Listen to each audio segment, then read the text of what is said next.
fotoğraftan yazıyorum. Ayrıca bu İsmet Paşa Caddesi Konak Yol ayrımı. Akşam dikkat.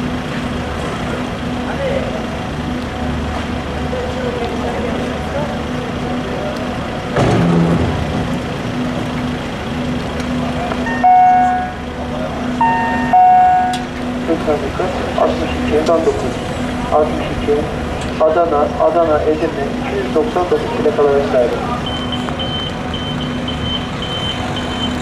Sağ ol, kolay gelsin.